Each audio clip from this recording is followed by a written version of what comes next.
I'm so excited to finally get a chance to chat with Reuven Cohen, who I have known for many, many years. And I was trying to figure out how to introduce you. And then I realized it's probably better if you introduce yourself because you are doing so many different things. So let's really start there. Thanks for joining me and tell us a little bit about yourself. Well, it's a pleasure to join you today. I do a lot of enterprise-focused AI. So that really means that I go into big businesses for the most part and sort of figure out how I can sort of empower their people with AI. And a big part of what I do is figuring out how to get more w with less, right? Putting AI into businesses. So simply AI consultant. So, everybody, I think, for the past couple of years has become more familiar with AI. But of course, in 2025, one of the things that people are talking a lot about is AI agents. For the average person, when we think about agents, how would you describe that to someone who maybe isn't that tech savvy? So agents is the hottest thing this year, and that is the idea of agency within the structure of AI. So when you think about AI, AI is great at giving you an answer to various problems or giving you insights and other information. But what it's also really good at doing is logic, reasoning, and comprehension. So the logic is things like multiple steps. Do this, do that, if then else. The reasoning is, well, why am I doing those things? What's the point of doing those steps? And then the comprehension is basically, well, what does it all mean, from a broader point of view? Much the same way I'm describing something to you, you need to understand it. So the agent or agentics, it's sometimes called, is the ability to make the systems run autonomously or to have agency. And a lot of times, and this is kind of a dirty word a little bit, you're kind of making it work like an employee. But so think of it like creating a kind of army of AI systems that are doing things for you.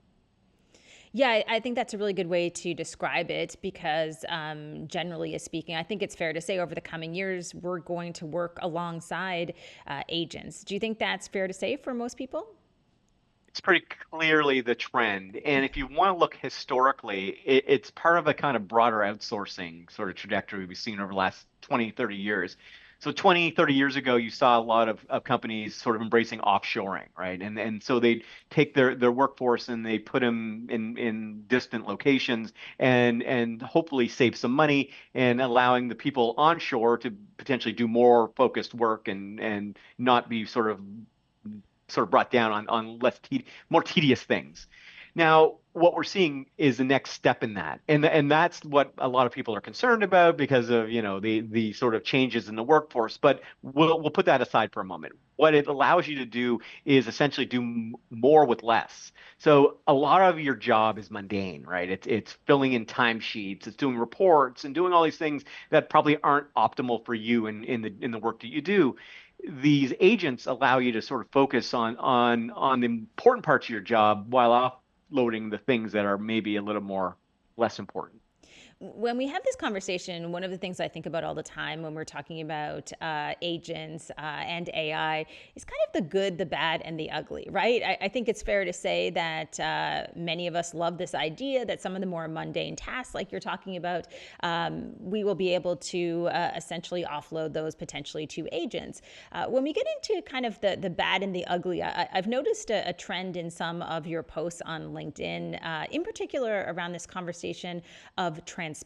When we think about like black box algorithms, for example, we think about DeepSeek, we think about the fact that when we touch AI through whether it's chatbots or agents, the reality is a lot of us don't really know a lot about how those agents are made. Can you talk a little bit about that piece in terms of transparency or in some cases a lack thereof? There is a lack of transparency, and the dirty truth of AI is some of the capabilities are referred to as emergent, meaning there's not necessarily an explanation to how or why these systems know what they know. For example, and a simple example of this is a lot of the language models we use today were explicitly trained in English, yet they know Sanskrit or ancient Greek. They weren't trained in ancient Greek, yet they can translate ancient Greek perfectly. Or even going back further, they can understand, hieroglyphics from, ancient, Egypt. They weren't trained on hieroglyphics, yet they understand the sort of principles of symbolism and other structures that are beyond what they should know. And we don't have answers for that.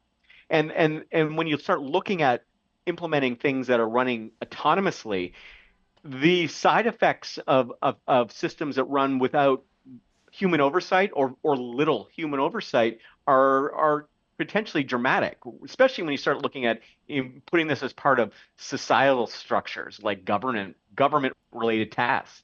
Do you want a system that you don't fully understand to run the very society in which you have to live? You know? Absolutely. I know another article that you posted on LinkedIn was about 10 of the biggest concerns about agentic AI, for example. I think we touched on a little bit about transparency, for example. But there are many other issues. You talk about tool misuse. It's a list that you shared from someone else. You talked about agent communication poisoning. I mean, these are the things of nightmares for some people when they think about some of the risks. What does the average person need to know about in terms of some of the risks that you share often online? I'd start with knowledge is a shield. And we live in an age where information is abundant and it's almost infinitely accessible in terms of whatever you need to know is available for you. But the side effect of that is something referred to as cognitive offloading. That means that rather than me having to understand the thing in which I'm doing, I can literally just go ask ChatGPT to go do it for me and give me the answer.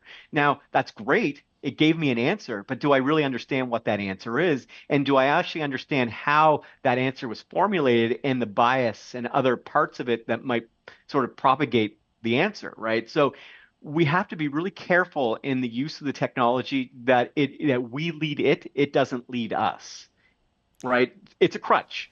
It 100 AI is 100% a crutch, and we can become cognitively dependent on that crutch to a point where we don't question anything, and that's dangerous. In terms of questioning things, I've seen you talk about DeepSeek a lot on LinkedIn and definitely include warnings in terms of issues on that platform with censorship, for example. But also, we know with Grok today, potentially there could be issues as well. When you think about what is out there and the touch points for the average person, like, maybe this week they're playing around with Grok 3, maybe they were recently playing around with DeepSeek. What should they look out for? I mean, should they use them? Should they be cautious about using them? Could you just expand on that a little bit? You should always be cautious about anything that's capable of any sort of manipulation. And I don't want to be a doomer. I think there's huge amounts of opportunities for this technology to really empower us in lots of areas like medicine and whatnot. But there's also ways for us to be manipulated by the technology in ways that we don't understand. And that is the danger of any sort of two sides to any coin sort of argument. One side, great with great power comes great responsibility, but on the other side of the coin, you know, the system can be used and abused to lead us down past that to believe information. One example of DeepSeek is if you ask it, is Taiwan a country? Now, as a Western country, we believe that Taiwan is a separate a country separate from China. But if you asked DeepSeek this, it would say no. It's essentially a part of a one China policy. And that's just one example. And if you ask it, things like various other, elements about China, it gives you a very filtered sort of view of what it's been trained to tell you that it believes. Now, if you ask a American model similar questions, it'll give you totally different answers. And the second part is there's because a lot of these systems are being used blindly, especially for things like coding, if you don't fully understand the code, for example, that these systems are producing, and it puts in a back door, you would never know. One, because you may not have the capabilities to even know that there is such a thing as a back door, or two, it's been trained to do so in a way that's obfuscated or hidden that is attempting to sort of bypass or get into different systems without the developers even knowing that those exploits exist. I have been telling people, generally speaking, to be cautious about using DeepSeek, for example, because again, especially relying on it for knowledge and information. If we look at something like Grok, which Elon Musk, of course, has been chatting a lot about with Grok 3, I know we may not have similar concerns in terms of censorship, but is there a concern there as far as potential bias? Yes. And one of the examples, actually, which he called based, I think, on a post last night, is, he asked it whether or not I think X was biased or the media was biased, and the very result basically said you have to avoid traditional media, and the only real unbiased media was X. That in itself shows the bias. There is no such thing as unbiased content or media, and anything that involves people is always going to have some level of bias. Now, the job of a journalist, a reporter, is not to hopefully report the opinion, but to report the facts of the state of which the information they're providing is, right? And now we ultimately are there's going to be some level of bias because the person is providing that information, but ultimately what we have to watch out for in these models is when they're explicitly trained on a certain corpus or knowledge base. And let's just say you're training your model only on Fox News and right-leaning sources.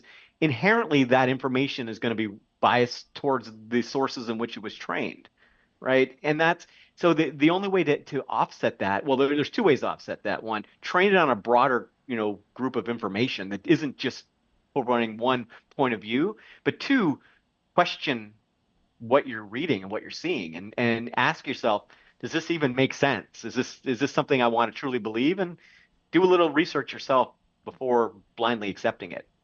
What about the investment that some of these individuals and companies have put into these models? I was reading just recently on your LinkedIn page talking about Grok 3, saying potentially it costs 60 to 60,000 times more than the competition. Is that sustainable in the long run? Well, there's a bubble. So just as a quick overview, the basis of these systems are traditionally are built on GPUs. So the GPUs allow for a kind of parallel or concurrent training of information. So what happens in a lot of these models is they're given information. That information is converted into what they call a vector, which is a sort of numerical representation of that information that the system can then sort of look up when you ask it a question. Now, the that process has been dominated by a sequential approach.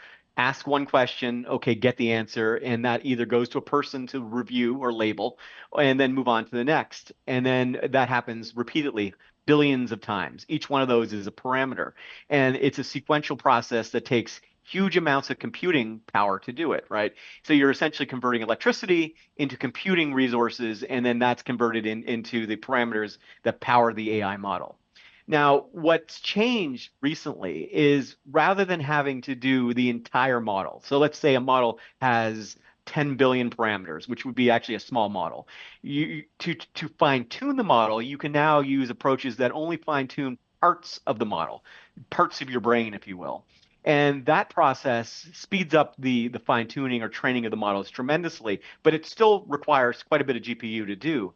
The big breakthroughs for things like DeepSeek is they took it a step further and they used a form of self-learning that says not only can I only train the parts of the model that are important to the problem which I need to solve, I can actually create a step that has the system learn the appropriate responses or the answers as part of the process of learning, which means that it supercharges the process of training it and greatly reduces the costs associated with the amount of resources needed.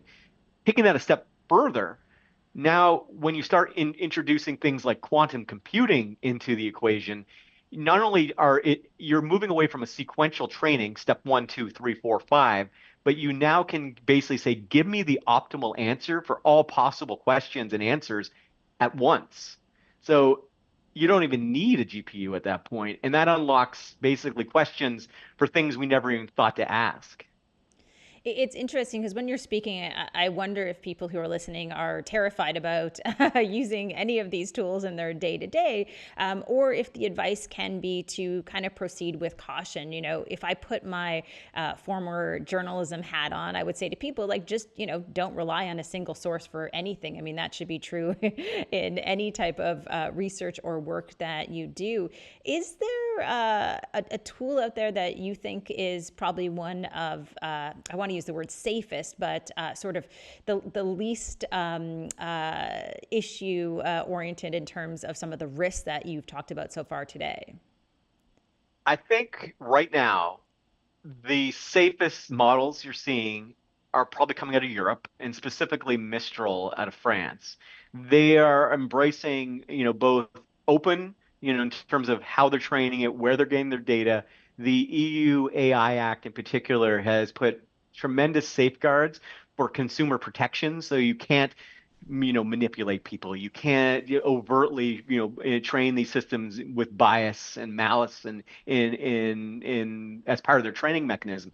One of the great sort of challenges we have currently happening within the US is all those consumer safeguards that were put in place for protecting us against bad AI were repealed in January.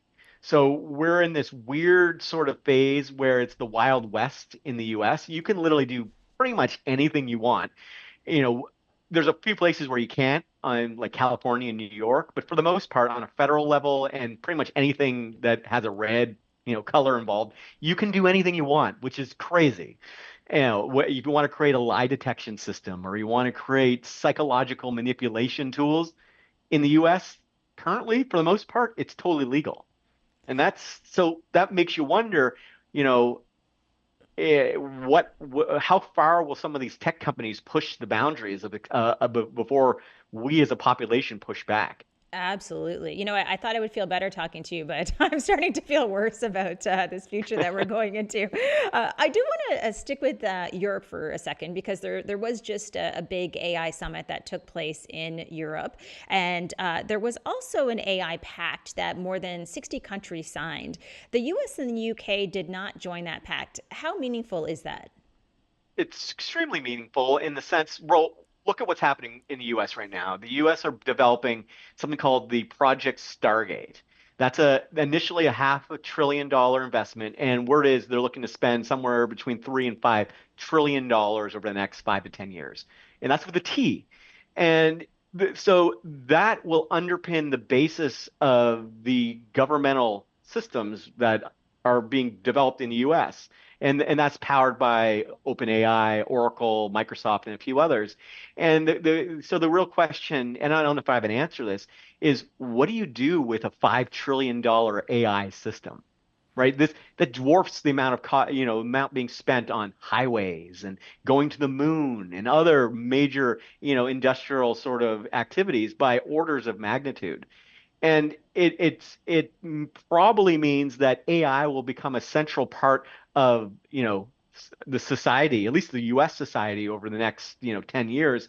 So having a pact that basically says we will not do bad things isn't a bad thing, I Yeah, think. I think you're exactly right. It is kind of amazing to me as someone who speaks in general terms about AI to audiences of all kinds that a couple of years ago it was just taken for granted that we would all want to have these guardrails in place going forward.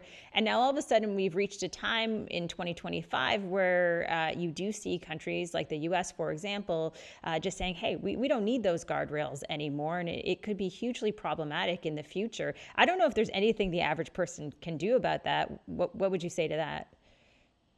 Well, there's a few things we can do. We can choose where we focus our attentions, the services we buy, the things we consume. And if you are not comfortable with, AI that's biased or has certain, safeguards that weren't put in place, then you can choose not to use those services. There are lots of services that are available, as I said, things that are coming out of Europe and have a particular focus on consumer safety. From a Canadian point of view, there's, we've got a lot of sort of synergies with our European allies and friends right now in terms of, creating a society that's beneficial for all, not just some. I think that ultimately, if we all decide to support the right companies and the right products and the right services, then those will propagate more quickly. Absolutely. Well, listen, I wanted to thank you so much for joining me today and breaking this all down. And I do want to encourage people to follow you on LinkedIn because you have so much content out there and it's a great learning experience. So thank you so much for joining me. It's my pleasure. Thanks for having me today.